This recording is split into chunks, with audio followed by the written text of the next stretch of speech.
There's a pretty one, Ulysses.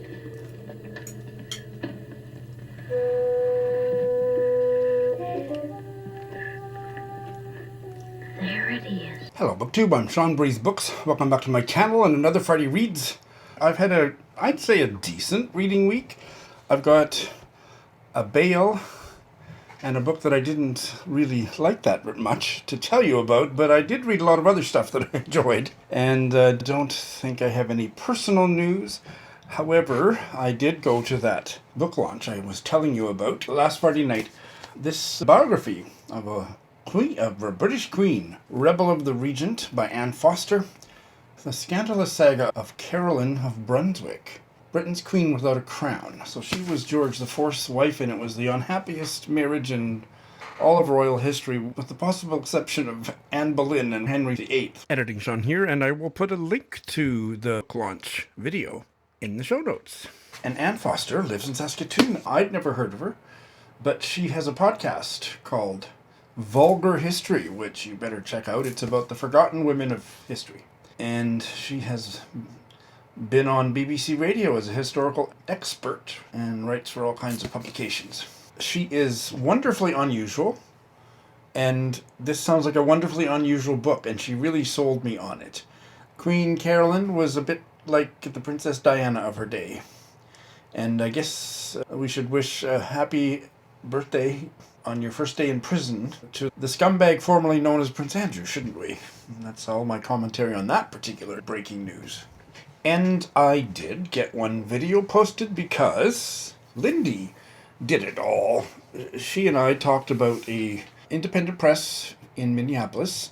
It was totally her idea. As an avid reader thinking about what's been happening in Minneapolis, and just as a small gesture of support to talk about one of the many independent presses that are in Minneapolis. So she and I talked about Coffee House Press, and we had a lovely chat. That video is on my channel and on hers. Do check it out. Alright, I've bailed on one book. I have finished another book, and I'm going to do a preliminary check-in on a few. And I'll be starting one. Plus a book haul. Well, that's the lineup. Not because it's not a good book. I suspect it is a very good book, but because it doesn't fit the inane way that I read books. And this often happens with big Indian novels. Not all the time, but here's another one where it definitely did me in. I have bailed on Sea of Poppies by Amitav Ghosh. This was a buddy read with one of my patrons, Patricia, in Mexico. And we started it months ago, and we were going to talk about it, I think, in November, and then we were going to talk about it in December, and then January. And both of us were struggling with it. I'm not going to speak for her about what her problems were. But what did me in, and Patricia was relieved when I suggested that we bail and buddy read something else later in the year, was the overwhelming amount of untranslated. I suspect many of the words that were not English were Hindi, but from maybe a variety of Indian languages, and a whole bunch of characters to keep track of. And it was a book that I just didn't want to pick up, and when I did, I was completely lost. I have to page back, and that strategy of paging back to reorient myself, it's one of my superpowers. But in a book that's as complex as this, especially with the language, I just couldn't get into it. So I read a quarter of it, but I don't really know what I read. I have a vague sense of some of the characters, but it's just too complicated. So this is the kind of book that you need to read it every day and nothing else. And I will never probably ever be that kind of a reader, so it's not a book for me. And in terms of the vocabulary, there's a 50, 70 page glossary at the back, but none of the words I looked up were there, or they were not filed under the word. They were filed under some category, so it was completely useless. I'm glad others love this book, and I probably would too if I was a different kind of reader, which clearly I'm not and shall not become. Joe Smith and I finished our buddy read of this book that was a guidebook on relearning to read. Adventures in Not Knowing by Anne Morgan. Anne Morgan is a novelist. She's written a couple novels. She is a Welsh writer, or at least of Welsh extraction. And she has done TED Talks and written another book on reading books from all over the world. And this book sounded so interesting, and it was, to a certain degree, interesting. It promises to turn the way you read upside down to see what falls out. Well, the only falling out that happened was I fell out with this book and this author. There were about 5 interesting ideas, which could have been written in point form on one page. And then it was padded, and I think lots of readers, if you go on Goodreads, you're going to find lots of good reviews of it, and that's great. But this is a writer who questions everything, and then questions the way she's questioning it, and there's that circular, but what if, and oh, but I haven't, what if this is true, and that's not true, what I just said what might be true, and by the time, just, my head was spinning, trying to follow her thought, and that drove me nuts. And she has come up with this phrase, not knowing, that if you can be okay with not knowing, you can discover more things. Well, there's a basis of truth there, and that's interesting. But this is a book that explores it in a way that by the end, every time I saw that not knowing phrase, it's like fingernails down a chalkboard. I kind of hated it. Kind of don't want to crap all over it. Kind of feel like I just did and I didn't mean to, but it really just drove me nuts. I have started 2 books. One of them I brought back from my on hold folder, which is a rare event for me to do. And why don't I start with that one? Because I felt so free not having to slog through Amitav Ghosh, The Sea of Poppies. And I thought, I'm just going to pull up an easier book to read and start it. And I thought, I know what I want. I want to pull out the one I put on hold 1.5 years or 2 years ago. The British novelist Peter Benson's Kidnap Fury of the Smoking Lovers. This is his most recent novel, 2022, and the one before that, The Stromness Dinner, was one of the best books I read whatever year I read it. I loved it so much. I've got a full review of The Stromness Dinner, and so I snatched this up and I started reading it, and I could tell it probably wasn't going to grab me by the heart as much as The Stromness Dinner, but it started out interestingly. But then I just was reading 72 books, and I had to just put more than half of them on hold, and so I've been kind of carrying a torch for it ever since. So I have started it again. I'm not even back to where I put it down. I got to 12%, and I think I'm at 9% now, but I'm starting from the beginning. And it's about a man who reminds me of the young, straight, adorable protagonist in The Stromness Dinner. And this guy, he gets hired as the gardener, at a British estate. And the owner of the estate has a chain of butcher shops in the county or in the area. And he has a joyless wife and a loveless marriage. And this Fargo, as our young male protagonist, I know from the back that he and this butcher's wife are gonna run away and start a new life together. The language is weird in here. I don't remember him writing such strange sentences, and I haven't decided if the strange part of the writing, because not all of it's strange, but when it gets a little bit, what? I'm not sure if I like it yet, but it's holding my interest, and I plan to see what the heck this oddly titled Kidnap Fury of the Smoking Lovers is all about. And I am just a few pages into the New Zealand novel that won the Booker in 1985, Keri Hume's The Bone People. And oh my god, 25 pages in, I don't have much to say about it, but one of the main characters is an antisocial artist who's built a tower to live in on the west coast of New Zealand's South Island. And she's a grumpy hermit, and she encounters a boy with a hurt foot who comes and wanders into her place or looks in the window, and she has to deal with that, and she doesn't really want to be dealing with children at the best of times and just wants to be left alone, and that's about how far I've got in. But the writing is weird and wonderful. I know I love the writing. I can't yet tell with the Peter Benson novel, but here it's wacky and beautiful. And there's something interesting in the preface to the first edition that also captures my imagination. Starting a few words into a sentence by the author. I think the shape of words brings a response from the reader. A tiny, subconscious, unacknowledged but definite response. Okay studs a sentence. Okay is a more mellow, flowing word when read silently. Blue-green is a meld, conveying a color, neither blue nor green, but both. Blue-green is a 2-color mix. Well, I just think that's marvelous. And so far, this is starting out marvelously. This is for a buddy read much, much later, in April or later, I'm not sure, with my dear friend Gwen, who lives in Saskatoon. I'm going to be starting one, and this is going to be a segue into my book haul, because it's also the first book on my book haul. Later tonight or tomorrow, I will finish reading the novel that I've been reading to my cousin Mary Jean, and this is the one we've picked next, and this is from one of my mystery guest chats, Landscapes, by Christine Lai. She was my mystery guest. I will link that, and this novel came out in 2023. It's set in the near future, in a crumbling manor in the English countryside.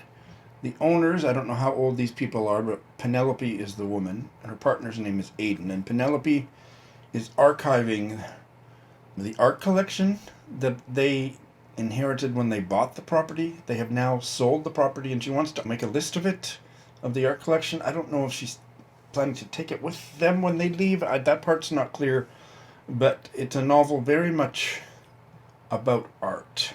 The other thing the back cover tells me, I didn't read this because I don't like reading the back, but the property is to be demolished. So whether the art has been sold to the new owners or whether the current owners, Penelope and Aidan, are taking the art, she's archiving it. She's making a list of what it is and doing whatever research. But there's more stuff to do with her partner Aidan's brother that's a bit ominous. And I previewed the first 10 pages to Mary Jean to see if it sounded up her street, and it very much did. At least at the beginning, I guess I see flipping through it, it's all journal entries, or mostly journal entries. I'll read you the first one, dated September 1st. I picture myself standing in the midst of a ruin. All around me there are mildewed canvases, rolled up crudely or crammed into drawers. The edges of the papers, mouse-eaten or worm-eaten, fall into heaps of dust. As I work through the disorderly archive and chip away at the mountain of responsibilities, my mind is drawn back to this image of Turner's studio, left in a state of Pompeii-like destruction after the painter's death. That same atmosphere of decay seems to permeate the library in which I spend my mornings. On better days, disorder is forestalled, and there is only the linearity of the catalogue and the neat collection of books and objects. On days of anxiety, such as today, I find myself stranded in the wreckage. The dust that has gathered in the corners, the mountains of moldy papers, the shelves that bend under the weight of books and archival boxes, all these seem to be advancing towards me, milliliter by milliliter, until they overwhelm me.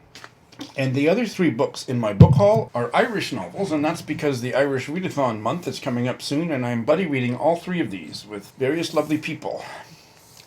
The first one came out last year, and it's a debut, and it's a queer novel. It's called The Boy from the Sea by Garrett Carr. Garrett Carr teaches in Belfast, so I presume he also lives there. Set in 1973, an abandoned baby is found on the beach, adopted by a fisherman. Hence the title, The Boy from the Sea. Opening paragraph. We were a hardy people, raised facing the Atlantic. A few thousand men, women, and children, clinging to the coast and trying to stay dry. Our town wasn't just a town, it was a logic and a fate. We knew there were more pleasant and forgiving places. We saw them on television, but they seemed meek in comparison. Each evening, seagulls wheeled above returning trawlers, and the sun sank fiery orange into the sea, giving us an understanding of our place on the round earth. We liked this feeling, we savored it, but we didn't go on about it. Atlantic winds had whipped away our words until we learned to do without them. Although our town situation was dramatic, it was no postcard, and we were focused on practicalities. The presence of the sea might have invested some people with spirituality, but not us. We weren't given to spirituality, and if we had superstitious feelings, we stayed quiet about them. That's a gorgeous introduction. Next is a 1961 Irish novel about homosexuality, or with a queer theme in any event, banned upon publication in Ireland. Brought back into print by McNally Editions, and you're just waiting for me to hold the book up and tell you the title, aren't ya?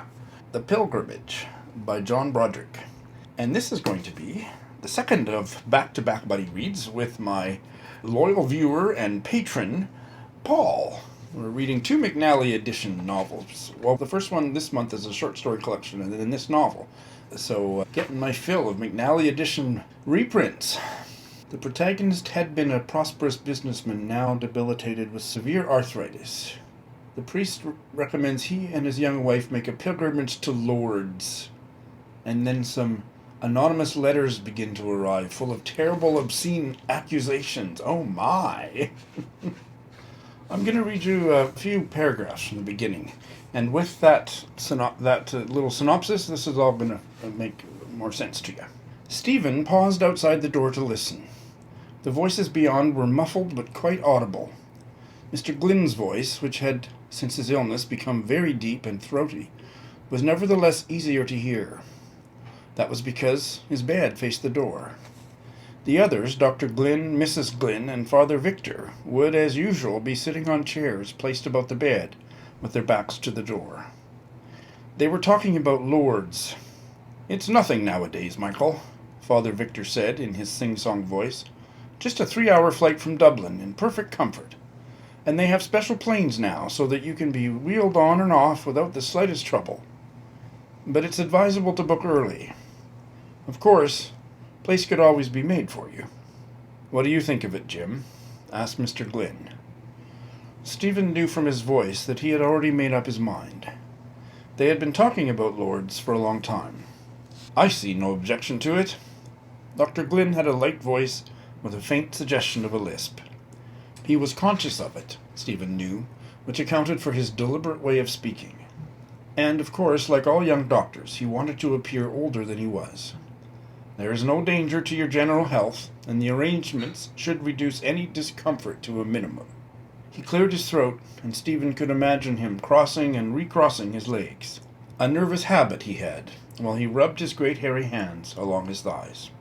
There was silence for a few moments, broken only by the creak of a chair, and the tiny sound of somebody clearing his throat on a more rumbling note than the young doctor. Mr. Glynn, perhaps. And the last one is by a great Irish writer who I've had on my channel twice so far, with another video in the editing pipeline, Gráinne Murphy, who is a Cork-based writer. It is called Winter People. And this is her... is it her debut? No, I think she's written more novels than I know about.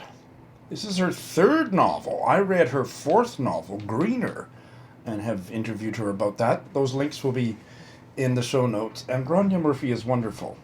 And this, her 3rd novel, sounds like I might love it even more. And this is going to be a buddy read, probably a pseudo-buddy read, with one of my patrons and loyal supporters, Ellen, in New Zealand. It's about a woman who's lived her whole life in a small house by the beach, raised her family, buried her husband, children living far away. And in 3 days the house will be taken from her. Roz of Skallydandling said that she loved the book, and it was almost unbearably sad, which sounds like a Sean book. Here's the opening paragraph of the first chapter, which is called Sis. "They had a lie-in, herself and Laddie. A fat morning, the French called it, with their characteristic keen interest in size and shape. It would be more accurate to say she let the dog have a lie-in. Sis herself was awake before dawn. She woke with the birds. She could have stretched across the bed to turn on the clock radio that still sat on Frank's locker, but that risked waking Laddie, and the poor old creature needed his rest. She had pretended not to hear him when he heaved himself onto the bed during the night, too old any more for stealth. He was a long way from the shivering pup intended for the rain barrel. When Tom Creed's bitch had yet another litter, Laddie was the last in line to be drowned, but one of the grandchildren came in before they could do the job. Such crying and carrying on, Tom told her, leaning on the door frame, the little dog in a straw-filled cardboard box on the front step. You're under no obligation to say yes. She'll never know which or whether. Frank reached past Sis and lifted him out of the box. Boy, oh boys, aren't you a lucky little laddie all the same, he said to the pup. And that was enough about it. All right, that is my book haul. That is my Friday Reads. Thank you so much for stopping by.